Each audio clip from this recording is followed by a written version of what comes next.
You've been home for a couple of years now, buddy, but you're still fighting the war. Hi, everyone, and welcome back to Shoulder, Untold Stories from a Forgotten War, a product of Grumpy Combat Media and Friends. Here at Shoulder to Shoulder, we share personal stories about the way that war affects us. I am not as excited for today's episode because our guest is Will Selber. Oh, goodness. And if I'm Not being that honest, who out there feels like we've heard too much from him? That's fair. Which I blame myself for as someone who started a media brand with you. I know, exactly. That might be on me. You've said so much already. I know it's just like after 20 years, it's just a lot of built up, like just shit I want to say. It's like, bah. Yeah. And it's great the way that you just sort of like throw it at all of us. You know what I mean? We can that's how I roll. I love it. I like I'm that sorry. Is you're there another authentic. way you would like this? Because I don't know. Please no. Please, God, no. We are really excited about today's episode, actually, because it's something that's going to be really personal and special to us. We would like to talk to you guys about what it was like for us to volunteer helping Afghans to evacuate and resettle in the United States or elsewhere after the fall of Kabul. We are doing this episode in particular because the 3rd year anniversary of when Kabul falls on August 15th, and we felt like it was a great time to sort of bring everything back to the place where Will and I began. So Will will be telling his story for the first 30 minutes of our episode, and then I will hop in for the last 30 minutes because our stories are surprisingly different. Will, are you ready to be interviewed by me? Oh my God, help us all. Absolutely. Let's do this. Have you been to therapy recently? No, unfortunately. I finally got the 100% permanent disabled. And now I have my first doctor's appointment in September. That's not too far off. That's not too bad. Okay. I just do a lot of push-ups until then. I'll take it easy on you. I appreciate it. Let's start real gentle. All right, Mr. Selber, tell me about the days leading up to August 15th of 2021 for you. What were you seeing as somebody who has served in Afghanistan? And like, what were your instincts telling you about how this was going to play out? So it was a weird way to watch it fall. I was working inside an American intelligence agency while it happened. And I had just taken command. So I came back from my tour in Afghanistan as the air attaché in June of 2021. Okay. I took 5 days of vacation with my boys down in Padre. And then I went and found a place for us to live. And then my wife met up with us. The lovely Charity and I really met up with my daughter. Got it. Whose name I'm not going to use in public. Hope everybody understands why. My beautiful daughter. And we met together in Augusta, Georgia. And we hadn't been together really in 4 years. I mean, we had met in 2016. We got engaged. We got married. I trained for a year for Afghanistan. Then I went to Afghanistan. At some point, like I got to Afghanistan. The day I got there, she told me she was pregnant. First conversation. Hi, honey. I made it. Hi. I don't know how to say this. I'm like, oh. I love that. Please share. She's like, I'm pregnant. I'm like, I love that she can still surprise you. But I was like, score. I mean, that's what I was like. I'm sure it was different for other people. I was like, because we had been trying. And like we were trying to have a kid. And like we're old, man. We started late in life. So, by the time we met back, we hadn't seen each other in a long time. Yeah. And 6 weeks later, I took command of a Air Force squadron that was working inside an intelligence agency. And, I watched it unfold like that. And I saw it when the first provinces started to fall. I was like, uh-oh. And I was watching it happen. And it was funny because while I was watching it happen, people were talking about why we didn't need to have like Pashto linguists anymore. Like the Air Force is just doing away with Pashto linguists, right? So they deprioritized it. They're like, no, we Wow, don't that need happened this anymore. fast. Yes, it did. It's almost like anyways.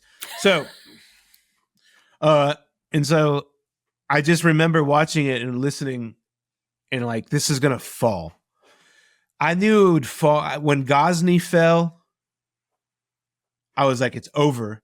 But when Jowzjan failed, Jowzjan is in the northwestern part of Afghanistan, primarily Uzbek. It's like Dostum's, for those who want to nerd out, Dostum's stomping grounds. And when that fell, I was like, this game is about to fall apart. Were you surprised at how quickly it happened? Because one of the things that the media really focused on in those early days was like, the intelligence community says, yeah, it's going to happen. Like we knew, we had some instinct it's going to happen, but we thought it would be 6 months. And instead it really felt like a matter of just days. Like, were you surprised by that? No, it just happened fast. I Yeah. mean, it's what the narrative is that like one day on the 15th, they were just like, I've had enough of it. Forget it. It's way more complex than that. And the disintegration of the Afghan security forces started at Doha when Trump signed the Doha agreement. That was the poison pill that killed the patient eventually. And we can get into that another time, but that's how it started. And then it progressed all the way to the end. Because look, you can say whatever you want about the Afghan security forces, and I've heard it all before. All I know is this: 70,000 of them were killed over 20 years. So a lot of these men and women, like you can say like, oh, they're corrupt, all the things, but you know what? A lot of them believed in us. You know, they went all in. They said, okay, I see you. You're offering me something better for myself and my family. And they went all in. Was there bad people? Of course. Hi. Have you walked around this country? It's everywhere. Who do you think you're talking to? Right. You say that to people in other countries like that. You're like, they're corrupt. I'm like, oh. I think it's just so funny to me. But it was such an easy sort of stereotype for people to also latch onto as a way of excusing our inaction and the military withdrawal. And what I think about is I always defer to how service members and veterans feel. I'm not here to tell them how they should feel about their service. And last night, I texted you a question totally out of the blue and not for any purpose, but I wanted to know who you most trusted your life with when you were in service. Like, who are the people that you would always go back to again? And there was like no hesitation. You just said my interpreters. And I want people to pay attention to that. It's like, those are the people who our service members trusted with their lives. And then we had to bring you guys back here and have you watch their downfall play out on TV. So what was your mental health like in those days around August 15th? Because what I find for volunteers is those first 2 weeks after was when things really, really put that burden on them because we had to move so quickly. Like, what was your mental health like, and how did you balance it with the work you felt like you had to do? When Ghazni fell, I was like, it's going to fall apart. And so I started just reaching out to people. Okay. You know, I've been there for over 3 years, and I just left, and I was at an echelon that was pretty high in the pecking order as a military diplomat. It sucked me back in pretty quickly because people knew who I was, and it wasn't that long ago. And so people started reaching out, and I started reaching out to my Afghan friends and being like, okay, hi, what are your plans in this situation? Because you should probably think about that. Interesting. I started advising people, you know, as like, when 15 August hit, when I saw that it fell finally, I was like, okay, hi, you remember me? Then everybody came, right? Then I was like, hey, and then it was a flood. And I was like, okay, this is going to be a complete emergency. I see where this is going, and it's going to be awful. And I was like, fuck it, man, I'm going to do it. So I was in command of a squadron, right? And And like, look, I was never a big deal in the military. Nobody knew who I was. Seriously, nobody. I was a I disagree fucking as someone who saw all of your medals. right. But like in my community in the Air Force, nobody knew me. The Afghans knew me, but not the Air Force American officers. That's fine. Okay. But I wasn't a big deal. And I was just like, at that point in time, I was just like, I have a choice to make. Mm-hmm. It's, do I jump? Do I go all in and just devote myself to this for a year? I was like, this deserves a year of my life. Or do I just stick and just do the command thing? And because it was an opportunity for me at that moment, right? It was like, I can be a commander that makes the next rank, and you have to play a game to do that. And no offense to those type of people. We need them. Just for me. And I said, I'm going to jump. Because for me, colonels are a dime a dozen. You could throw a dead cat, hit one in DC. It's just a rank. Yeah. I'd rather be. Will Selber, would like to try to get as many of them as I could pop out. So that's what I did, and I got recalled up to DC. Explain to people the practical implications of doing this work, because I think when we try to explain it, it's really hard for people to understand. So explain to me, like, this is a typical day where I have to balance family and work and what I am doing with Afghans. Like, what was that like? So are we talking about when I was in DC or when I came back? Let's start with DC. So in those first couple of weeks after Kabul fell, what was that like? So I left my wife Yep. and our 5-month-old baby, who we had just moved across the country to be with. I left them. I walked in and I said, hi, I've decided I'm going to DC and I'm going to be gone for 2 weeks and you're not going to be able to talk to me for a while. What'd she That was say? the conversation. That was it. I don't remember all the details. Yeah. Because what I did was like, my old higher headquarters, when I was in Afghanistan, reached out to me and was like, we need your help. And I was like, let's go. Get me up there right now. Yeah. And I had to wait until my commander in Georgia, where I was at, said yes. He was like, go. And so I got on the first plane out and I flew up to DC. My conversation with my wife was, I will be back. I will text you. Let's give credit to Charity, not only though for not pushing back on that, but like as a new mom who had just moved somewhere and you brought her into the fold at one point. You were saying like, I need help with the amount of work that I am trying to do. And she just stepped in and she did it. And I just have this image of her organizing stacks of paperwork with, your baby strapped to her chest. And like, that is what to me, like a hero looks like.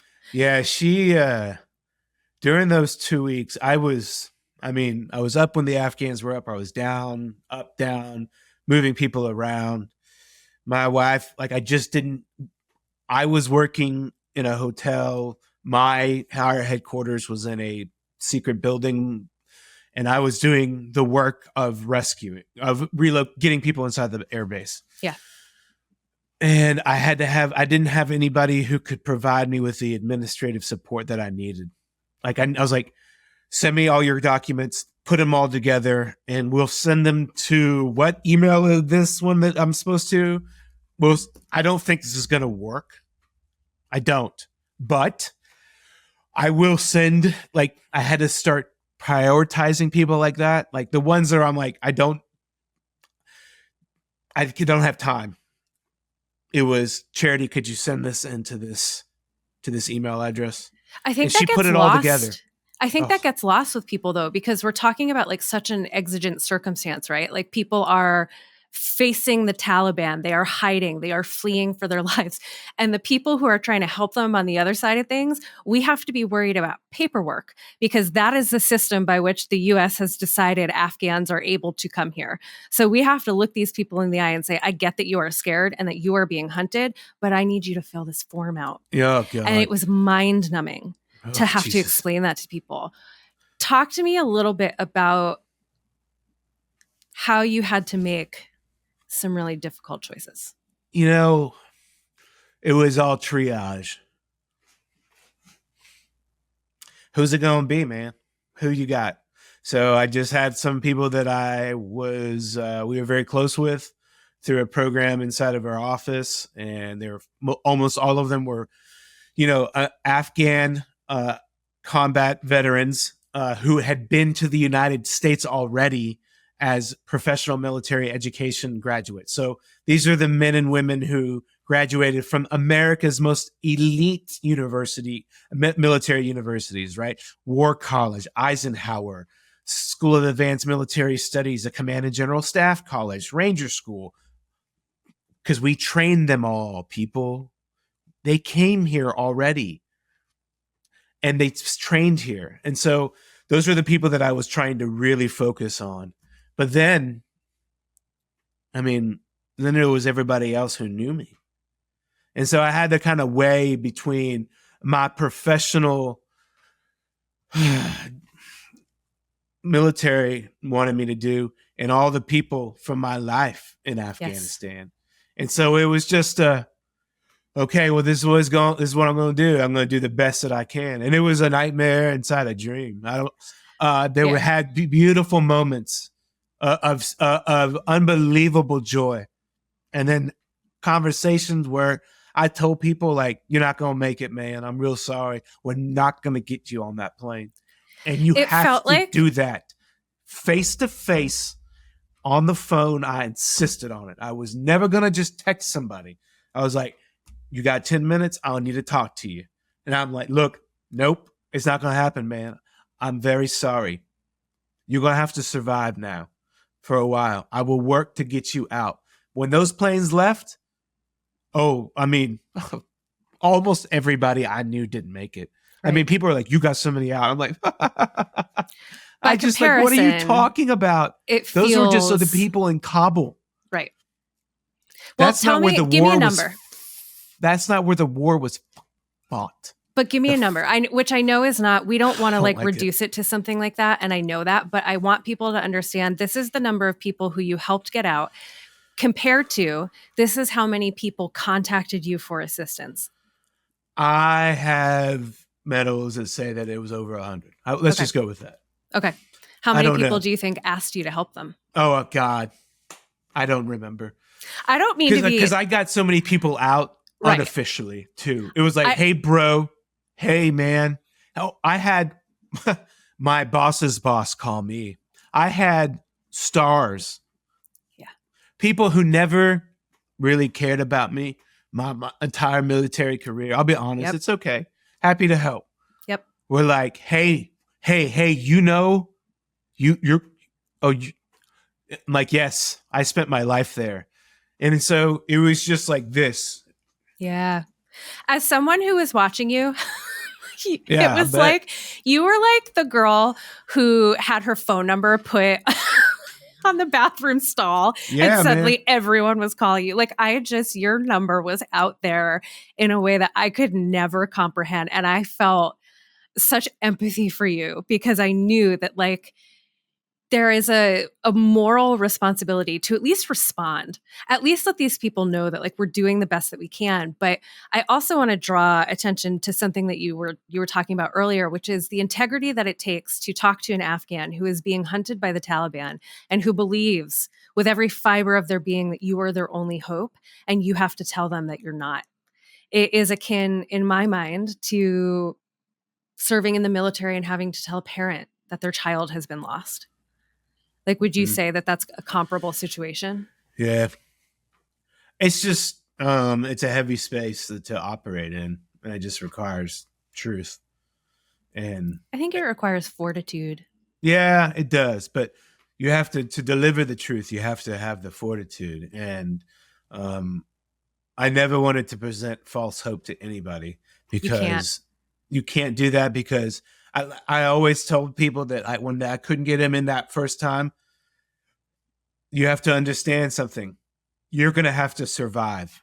I cannot help you survive. I am so sorry, but I'm not going to be able to do that. I can do certain things to assist you, right?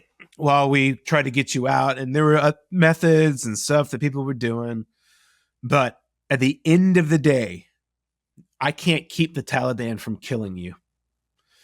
And so that was a heavy place. I had to turn in some my Afghan brothers, which was very difficult for me to do. Probably the most excruciating decision because they'd flipped, and like There's nuance to that, though, with yeah, some of course. You know what I mean? But I say it because a lot of our listeners don't understand. Like, if you are in the position of you are hiding from the Taliban and they're threatening your Yep. family and you don't have food and you've left your home, sometimes that is the only path to salvation that you see, is joining the other side. And so Yep. I'm flagging it because I think I people have are no so ill will quick. towards the man. Right. I have like, no ill will towards this man. No, I And don't let me think you just- do. I want No, people to no. understand. Like, Yeah, no, I it's just a I want choice. people to It's understand survival. too. I want people to understand too. I want to just echo that. Like it's when you have to make a decision like that, and it might have been the wrong call. I want to also say that it could have been the wrong call. Yeah. And so I'm happy to have people like be like, you shouldn't have done that. Well, maybe not. But here's the thing, like I knew that he had flipped. Yeah. He absolutely had to. And it's the US government's fault that he did that because he was a loyal ally for his entire military career. Mm-hmm. He trained in the United States. But I didn't want the rest of the people that I was vouching for, if something found out that I didn't do anything, I was like, it wasn't just somebody on the corner. Let's just say that. It was somebody senior. Yeah. Then I can't put the integrity of everybody else at risk. So that's the choice you make. And I hate that I had to make it. And I'm very angry at my government for making me make that decision for them because they didn't have the honor and integrity to look at these people in the face and say, so yeah, it's just to do that, to tell people that, to go silent on people and be like, I can't help you anymore, because that was it too, right? Yeah. It was like, I can't save you. You have to save yourself. I've done everything I can, my friend. And it is for those of us who spent the last 3 years of our lives doing this month is just, look, it's very hard. It is. I'm always struggling with Afghanistan. Always, for the rest of my life. This is a forever thing. I know who I am, and I know that this is always going to be heavy on me. But every August I relive it. I relive the decisions, and I try to tell myself that, like, you did the best you could, and if you could have done it better, you would have. But like, for people who made these decisions, I mean, it's the reason why I went to a mental hospital. It wasn't the combat. The combat I had learned how to deal with. Mm-hmm. And I'm not like fucking like, I didn't kill bin Laden. Like, I'm just a regular guy. But like, that stuff I had learned how to deal with. But what happened in Afghanistan, it was a betrayal of such magnitude that sometimes it covers the sun. It covers the sun, and it can lead you into some really dark places, because everything you thought, because I believed. Let me tell you who else believed. I believed.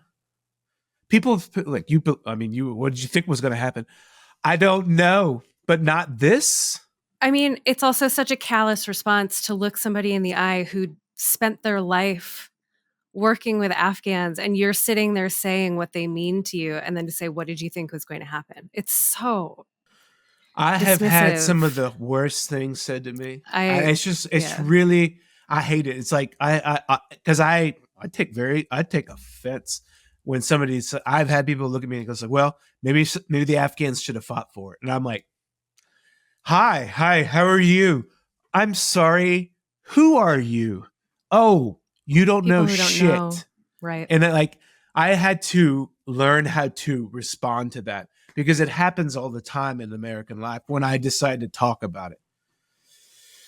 And I have to learn how to engage with Americans on somewhat their turf. But I'll tell you this, Kate, one of the things that I feel is that there's something wrong in an American society that tells its veterans that the transition is going to be a really tough period for you. And I'm like, if we know this, then maybe there has to be some change in American society. Like, Right. you can't just expect me to be who I was before.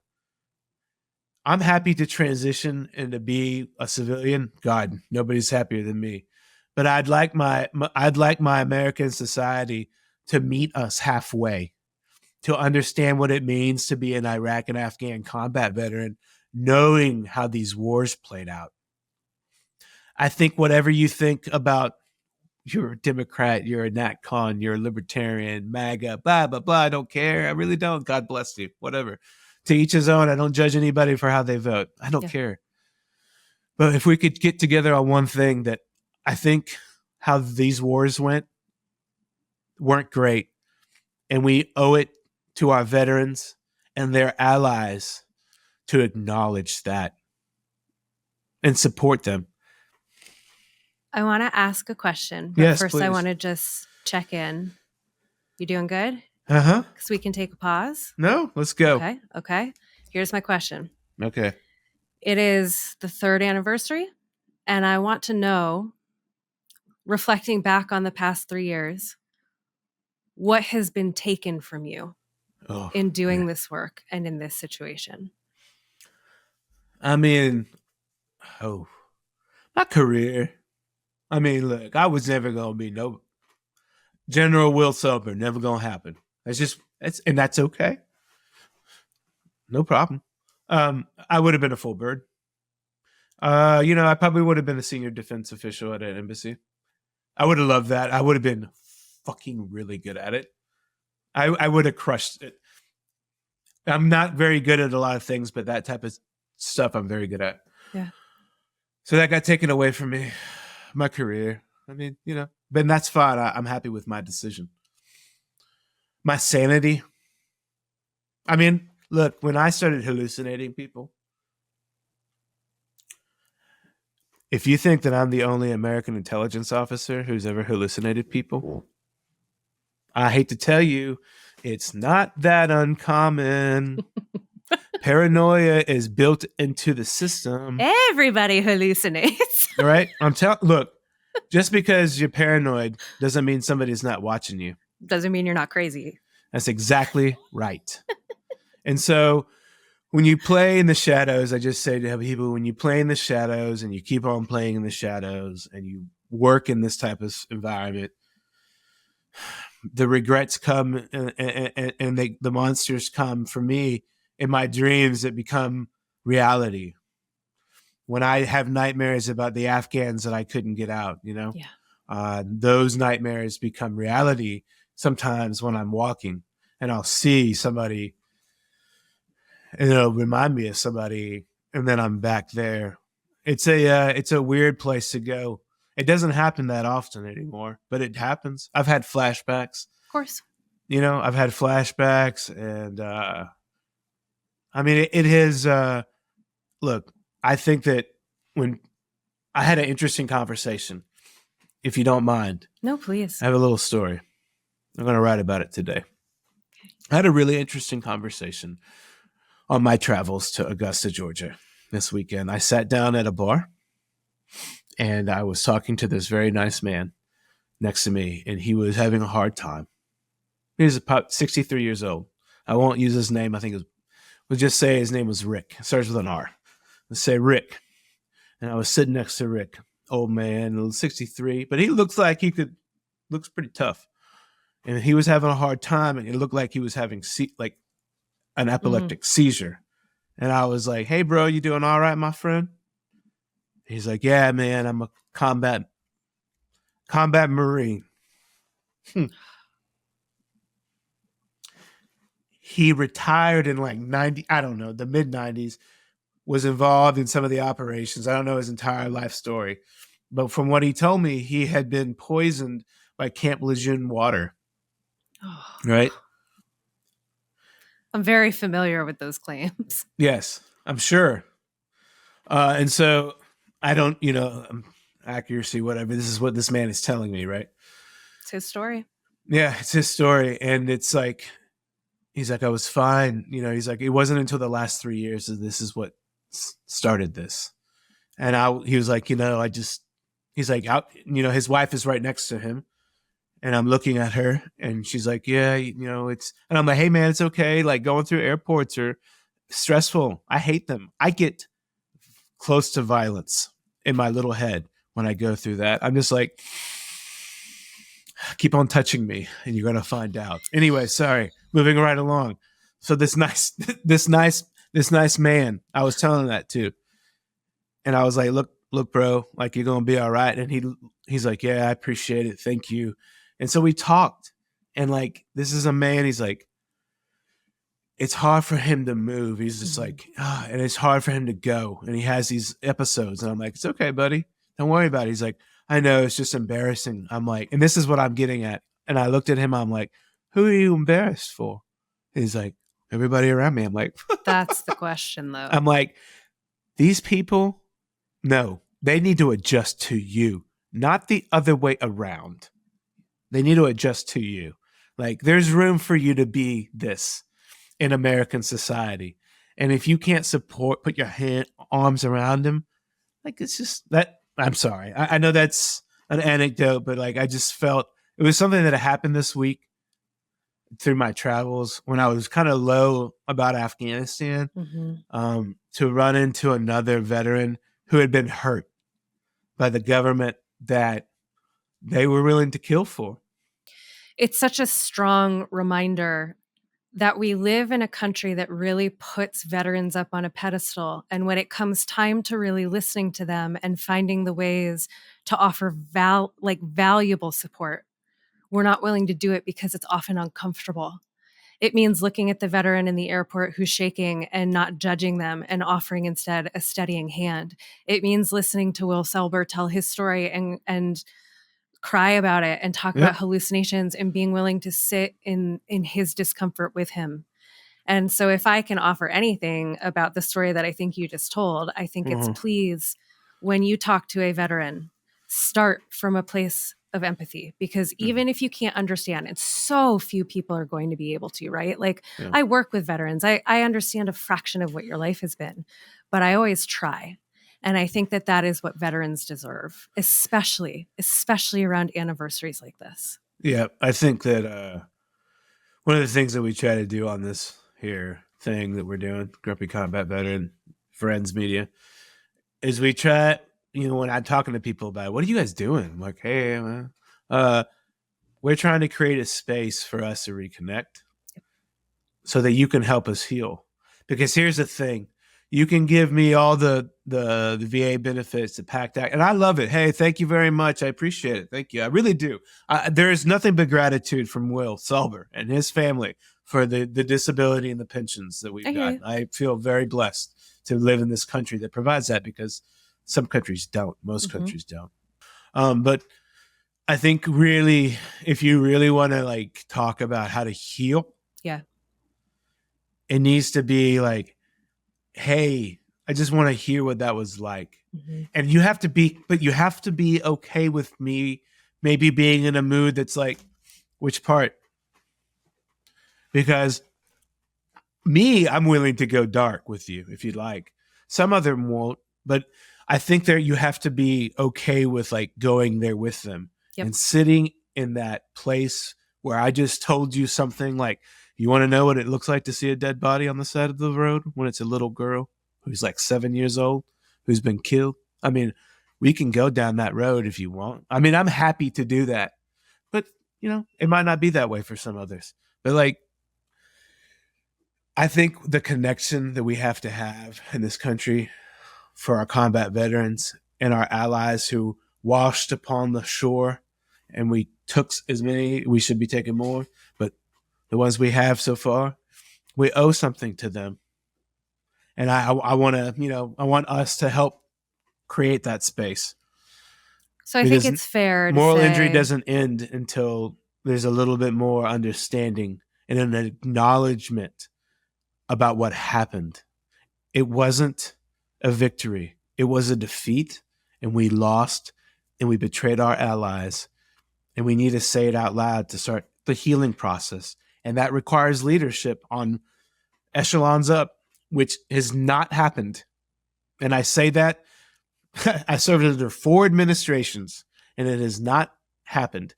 Nobody has been held accountable for what happened. Nobody. I guess it just went okay then. It was the Afghans' fault. Wouldn't it be easier if it was that way? Thank you. I know it's hard to talk about. And no problem. I think that you just offered really valuable guidance to people on how to support veterans and service members and Afghans, especially during this month, which is be willing to bear witness to something uncomfortable and violent, because that's what war is. War is always killing. Yeah. So thank you. I appreciate it. And always a tragedy. Okay, so it's my turn, damn it. Yeah. Hit me. All right. So I don't even know how it all started for you, Kate. So Kate has such it's such a incredible story because she did this having never served in Afghanistan and being a civilian. So people always how did you do it? I'm like, we're in the military. This is how I'm trained to do. I'm just curious, what led you to be a part of this motley crew of people in Afghan evac? It's a great question, Will. And the answer is Tinder. Ooh, I love it. That's how all good relationships in American society start. The most stable thing in my life. I met the lovely Charity on Bumble. I met the lovely Charity on Bumble. So I love it. Okay. So I have been working at the VA at that point for about 7 years.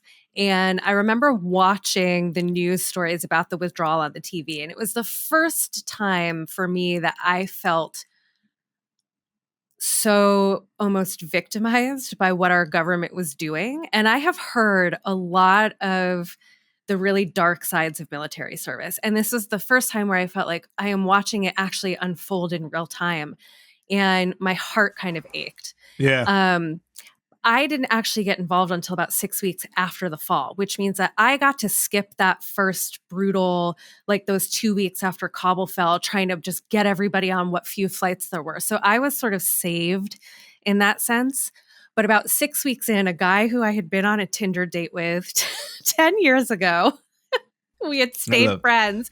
And he messaged me and he was like, "Oh, I'm part of this organization. It's called Operation Sacred Promise.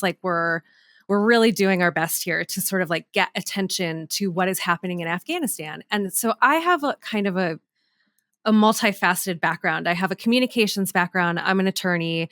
And so I came in and I started doing just PR for the group to say, this is your story. Let's get it out there. I remember. In doing that, I wanted to find a way to leverage our platform to tell Afghan stories because they weren't really out there. People were really quick to just dismiss what was happening, which meant that I was being introduced to a lot of different Afghans. And so things sort of picked up from there. And I also started taking on individual cases. So it just sort of evolved from something where my friend asked me for a favor. I felt like I owed him for the date 10 years ago because he paid. It's a hard time to be a woman. And I couldn't stop. Because this is where we ran into each other. Yep. Right? In a chat room. In the I was chat scared rooms of you. inside of Operation Sacred Promise. By that time, I had been out. I've not been inside of the formal military rescue structure. Yep. So I made my way into Operation Sacred Promise. And I remember being in awe of you. I was very aware that I was in a room with people who were all more capable than I was and who had better resources, right? So it wasn't just how do we fill out paperwork? It was, we're headed into a really brutal winter. How are we going to get food packages to families who are hidden because they can't live in their homes anymore? And I remember being struck by this cowboy named Will, real cocky son of a bitch. Yeah. But he always offered help. So if I posted something in the chat and I needed help, whether it was with a communications, I needed somebody to do an interview, or I needed a food package to be delivered, you never hesitated to offer your help. And I never, ever forgot it. Oh, thank you. Well, what can I say? Every once in a while, I do something right. A I won't let it go. prince. Yeah. A Well, prince among men. there you go. Yeah. I mean, it was just it was such a motley crew of people Yeah. because Wild group of people. we had not met each other. So, while all of us were kind of being case managers, trying to help Afghans, and I know Kate was also doing that, she is the one that kind of also tried to build a structure to take care of everybody because that's how awesome my BFF is. Thank So you. that's true. So she like created a mental health structure, the same type of thing that we're trying to build right now on GCV, a virtual support group for moral injury. She was already there. I'm trying to do that for like the widest array of personalities I think you could possibly get. Anybody who like is like, yeah, you know what, with my time, I'm just gonna dabble in like getting Afghans out. Just evacuation. It's just every once in a while there's this Little guy something. I give him, he goes on this plane, he comes out. It's nothing. If you are like somebody who's like, that looks like I should do something like that. Yeah. You're a little different. And I say that as somebody who that's it's very me. different. And so I just say that like what Kate was doing was amazing. Like, why did you do it? Like, what made you want to do that? I have a history of depression. Yeah. And I have had symptoms since before I was a teenager. And I could see in the chat rooms sort of where there were cracks in the foundation, where they were really starting to struggle with the weight of the work that they were having to do and the decisions that they were having to make. And I have this memory of how lonely it feels to know that people can be watching you suffer, but not be willing to sort of join you in that moment. And so it was just it started as just like a natural, like if I saw someone who is suffering, I went to meet them. Mm-hmm. And I was very quick to say, I can't fix this for you, but I'll sit in the shit with you because you don't have to be alone. Through your very worst moments, you deserve to have someone who is there with you. Yeah.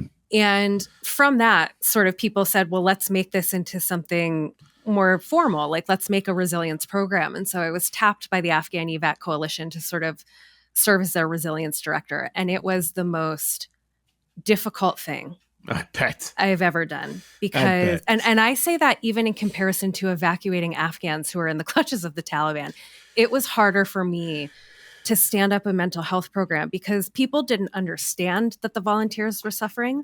Yes. A lot of the volunteers couldn't identify it within themselves. Even if they could, they were unwilling to stop what they were doing to tend to their own needs. Yep. And we had literally zero institutional support. And so I think back to like, we had a meeting with the coalition with Secretary Blinken. And I remember sitting there and I was asked to sort of give an overview about mental health. And I went in so hard. Good. And I said, like, I don't know what many things for certain, but I do know that the impact of this situation of what's happening in Afghanistan has indelibly altered the future of the volunteers. And it wasn't meant to just convey what was happening. It was meant to shame. Good. And it didn't work. Of course not. Because government officials are very quick to say, ooh, mental health is sticky and we don't want to take responsibility.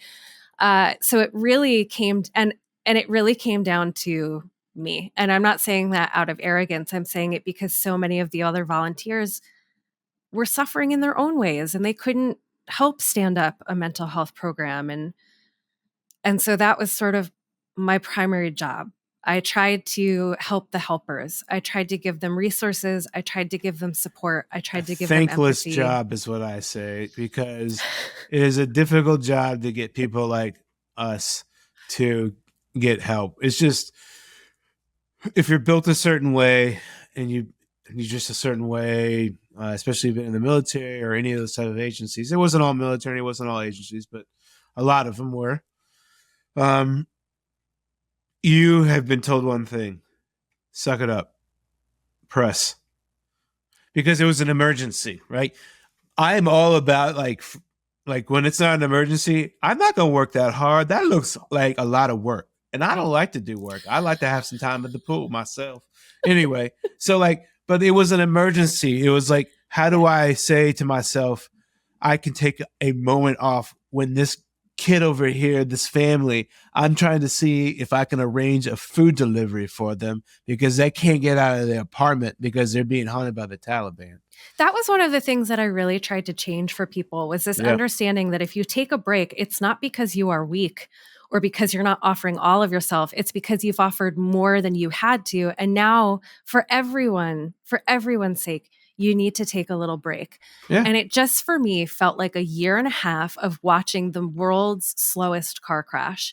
And I was standing between the vehicles and I felt like I could stop them from crashing if I could just yell loudly enough.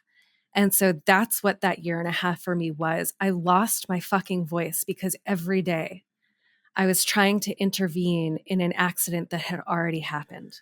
Yep. I can see that now. I can have empathy for what I was trying to do. But at the time, I really just wanted to halt the harm. Of course you did. And I couldn't. Of course you did. That's the type. Of course you did. And, that's it speaks about the type of woman you are and the type of human you are that you're going to try to step in to protect people and try to keep them from getting hurt. It's just, I mean, that is, look, it is a very, very, in my opinion, spectacular human that does something like that puts themselves in the line of fire. Because you didn't have to do this. I mean, you'd never been in Afghanistan. And there are people hurting though. I know. I just want you to know that, but for most people, that's just, I'm telling you that it is an extraordinary thing. I hear it really you. is. And thank you. And I want people to know this, like when we talk about, and we'll bring it back to you, I promise. When we talk about like all the people that helped in Afghan evac, it's always, it seems to be a lot of them are military, and that's fine. I get it. A lot of them were military. Of course. But there are a lot of secret heroes throughout the bureaucracy that helped. And they can't be identified yet because they're still actively, hey, man, they're jobbing it, baby. And they're trying to, make the next rank. God bless them. Go. But when they leave, and that'll be maybe 5 to 10 years, then you'll see the full impact of people like Kate. Oh. People like Kate. I didn't know we were gearing up for a compliment. Oh, yeah. People like Kate who are like, I'm going to do something about it because they're all over the place. Yeah. Some of them are like, yes, I'm going to talk about it. A lot of them are like, I don't want to talk about it. Like, I don't want to. And like some of the greatest heroes of the Afghan evac story didn't wear uniforms. No, I just, of course, we're going to feel differently about it, right? And the reason why I tell this story and why I think that I can connect with you, and you and I are different fucking people, man, like in a lot of ways. But one thing we share is our sense of responsibility to people. And if you were to ask me how I felt about the work I did, I would say I feel like a failure because, and one of the volunteers had a stress-induced heart attack and died. And one of the volunteers took their own life. And I fielded more than 50 suicide calls from people who felt like they couldn't go on. Yeah. And that's what I remember, is the fact that I couldn't get them the support that they needed, that I could offer them everything I had. And I offered 100% of myself to every single person who wanted it. Of course you did. It was still not enough. It never because is. They deserved something much more than one person could offer. And so I look around at my peers, and I have since left doing the mental health work for the volunteers because it drowned me. Yeah. And I lost myself. Of course. But I look at the volunteers now, and I not only feel like I failed them, but I feel like so few people can see that they will be living with the consequences of this for the rest of their lives. And I hope it's not that, Will, that you have hallucinations for the rest of your life, but you could. Just give me some mushrooms, some acid, and I will that's have all it took. Maybe I could have opened up a store. Hey, man, I'm sorry. I'll sit with you. I you. can't help it. My brain does this. It's like, hey, look, squirrel. I can't help it. But I'm like, in it with you. yeah, hallucinations. Somebody, But it looks people like will have raves that are back. forever. Sorry. People, Go ahead. listen, people will suffer forever. Sorry. And I'm bringing it back because this is what I do with you. You're the balloon that floats off, and I just grab you, bring you down. 53, 40. But no, you leave that in. And that's one of the things I remember. I also remember the social dynamics. Mm. And I think that's where you and I really differ because for whatever reason, and I think part of it is I'm a lawyer, so I am accustomed to seeing hard evidence of things and feeling like, how do I act on this in a rational way, right? So the pictures that Afghans would send of the most violent situations, I have seen photos and videos of torture and rape. Yeah. I have seen the bodies of children. Mm-hmm. I could move on that in a way that felt fortifying. But I think I came into this situation thinking all of the volunteers are starting from the same baseline of we are just good people doing good work. And it's not that that's not true, but trauma is nuanced. It doesn't necessarily bring out the best in people. So I was a part of this community that I cared. I would have given my life for them. Sure. For any one of the volunteers. If they just said, it will bring me 5 minutes of relief if you would do, I would have. Yeah, and I felt so connected. And it came to such a negative point where I came to represent, I think, a lot of their pain because I was willing to talk about it. And so these people who I loved and respected, and I don't think they meant it, but I got to a point of really consistent abuse. Yes. And I've talked to you about it. Yeah. Because the situation has triggered a lot of PTSD. It's trying. It hurts people. And I came to represent that. And it felt like such a betrayal for me that the people who I just wanted to hold up and advocate for didn't know how to meet me there. Yeah. And looking back on it, I can see where I started to sort of like things started to fray, but in the moment I would not leave. And I lost myself. Well, anybody would. Yeah. Anybody would. And you got to give yourself grace on that. I mean, I do. You should, because like what you have now is I just think that the work that we have done, all of us in this community, to try to move the ball forward is impressive. Someday, my God, I one of the things I'd love to do is write the story of the Afghan. That's something I would love to do. I'm thinking about how to do it. Please do. But it is a story of just the most amazing people. And it's just when you are surrounded by these type of people, you see the amazing parts, the things that they did. But when you work like this to rescue people or do whatever we're doing, rescue, relocate, whatever, it takes a toll. And there's I a part never of felt you worthy. Yeah. There's a part of you that can become vicious in trauma. I can. I mean, I'm a killer. I know. Yes, I'm a killer. And like, I have to be like guard on that, right? Because one of the reasons why it's so important for guys like me and gals like me to get mental health support and moral injury support is that, like, look, man, there's a part of you that's just, you've gone to places that others haven't. And when you have been going to that place repeatedly, there's a darkness inside you. And you have to be careful. I just, I'm not scared of the darkness. I think I've worked with veterans for a long time. I think I just felt like I failed. And I felt for the people who did try to hold me up, right? Because there were people who recognized that I was sort of circling, and Afghans in particular, like when they come up and they shake my hand and they say, thank you for what you did, it fills me with shame because I don't think I helped anyone. I know you did. but I get it. But this is how I feel, right? It's I like know. I It's look a back hard on thing for that people to, time and yep. Because I you know all the ones feel you weren't able ashamed. to get. And it reminds me of the women. Yes. That's, yeah. You know, here's the thing about the women, Kate, is that we knew that this would happen eventually. When we started really leaning into women's rights, there was a young Captain Selber, Yeah. 2008, where we really started to lean into it. And I remember this young Captain Selber saying to a colonel who was telling us this. And I said, look, I'm all for this. I think this is great. Let's do it. But you guys, we better be here forever. Because if we're not,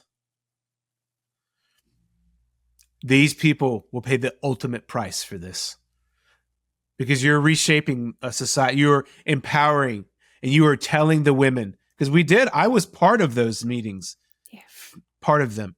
We need more women in the ANSF. A 3-star general, us telling him that. Yeah. We need more women in the ANSF. And he's like, okay, yeah, I know, blah, blah, blah, blah, blah, blah. And then we left them.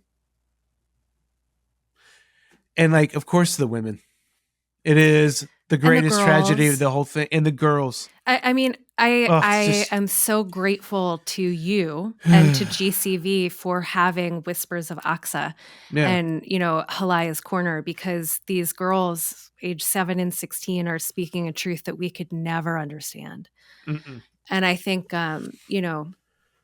for me, the prominent trauma that I was involved in was when I was working with a group of high-profile women, the female protesters, and I remember. they wanted to obviously go and rescue them. And the people who got involved weren't prepared and they weren't strategic. And it devolved so quickly that this group of like amazing, tenacious, strong, capable women were taken into custody by the Taliban 18 hours after they were moved because the people I was working with were sloppy. Yeah. I trusted people I shouldn't have. They placed blame on me for that situation. I was never allowed to speak to those women again, as if it was my fault. Yeah. And I hold their suffering in my fucking bones.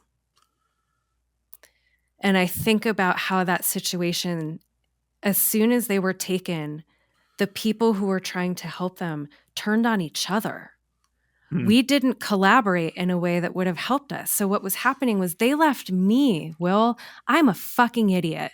I am not trained in negotiations. Yeah. I was working my day job. I was sleeping 3 hours, and then I was I just waking want up. everybody to kind of realize this whole conversation. I hear this a lot, Kate, and I love you. You're going to call me out. I love you. Yeah, I just want to step back here and just be like, there is no perfect play. That we're all doing the best that we can, and that you're doing the best that you can, and you are placed in a situation where you cannot pitch a perfect baseball every time. You are placed in situations where you're trying to influence outcomes with people that you don't have the power to influence the outcome. You say your piece, you tell people, if you do it this way, you're going to be responsible for the outcomes that you go down this road. I'm giving you my best opinion. Yep. Because I know this story. You give them your best opinion. And if they decide not to act on those opinions, that's them. Yeah. Always them. And but here's the thing. Them, us, it should have never been this way to begin with. There's a lot of guilt, right? There's a lot of guilt and shame. That shame that I couldn't have done this. Here's where the shame needs to be directed at. Hold on a second. At the United States government. What? For doing this to thousands of us. Yes. I that's what I think. I know, Will, and I know this because you have talked me through my pain. I know that I did everything right in that situation, and I still failed. Both are true. That's true. What I couldn't ever work through was the way that the volunteers could then turn on each other, because we need someone to blame. And we do. And it should be the government. It should be the people who abandoned you and me and the Afghans. That's who it should come to. But that's not as easy to look at this sort of like nebulous thing that's out there. We want to blame each other because that's easy. And it's somebody who understands, and we think they'll excuse it. But like, when we had our podcast episode with Beth, the word that I most think of in this situation is abuse. It was the way that the government abused our allies' trust in us, and the way that we abused our service members by taking parts of their lives and then just like completely obliterating it. And it is the way that the volunteers abused each other because we didn't know how to turn to each other. This was so unprecedented.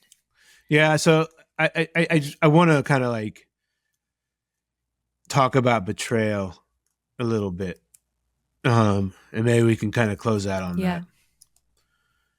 Because betrayal runs through both in Kate of our stories, right? Two different backgrounds. We met on a Signal chat group, right? And we've now become best friends forever. And this is the silver lining of this, right? The silver lining of this story is that here we are together, healing loudly together, right? I'll take it. Yeah. But when we talk about the betrayal, and I need people to understand that I do not want to be sitting here saying this. I wish it wasn't true, but the United States has betrayed it's specifically its Afghan combat veterans and veterans in the whole sense of that word, civilians, State Department, blah, blah, blah, and their allies. And there's also a lot of betrayal and hurt about Iraq and the GWAT and just general, because such a small percentage suffered for 20 years of war. And I think one thing that we can probably all agree on is that we could do better. Yeah. We could do better, and people need to be held accountable.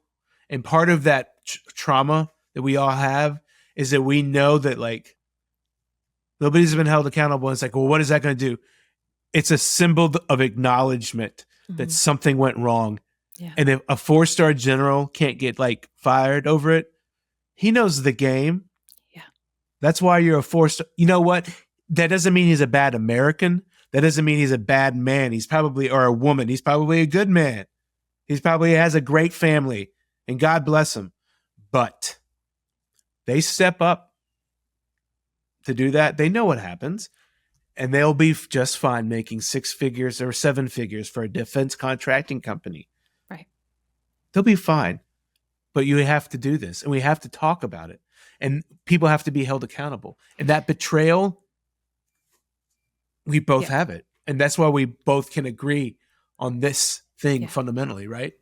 I think, you're very oriented towards accountability, and I understand. And I, in my own way, I'm oriented towards that healing loudly piece of it, which is, and this is what I want people to hear. This is my closing pitch, is that on the anniversary of Kabul, when it fell, if somebody wants to talk to you about it, let them, and listen with kindness, because I know that these stories are dark and hard to listen to and almost impossible to relate to if you weren't in it.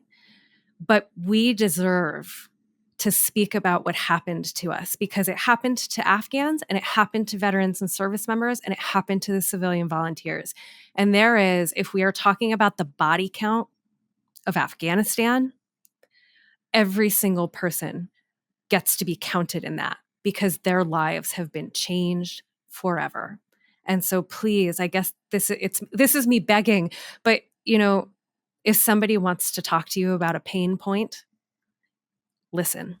Yeah. Give them that space, because Will, your story, it matters. And Holly Higgins Stoddicker, who, the Gold Star mother, her story matters, and my story matters, and Richie's story matters. Every story should be heard. Yeah. And that is why we have this podcast, and that is why we are so, so grateful for our listeners. So I actually think maybe that's a good place for us to end off, because we have decided our new sign off is thanks for joining us and offering our guests a place to heal loudly. And I think that is what we were trying to do today. So thank you, Will, for your honesty. and Likewise. for always sharing with people. I think that you are brave in a way that a lot of people can't be. And I'm very I like to grateful cry. you. It's okay. I love it. I love it. I don't So care anymore. we'll see I you get to guys hang out next with my time. daughter all day. It's beautiful.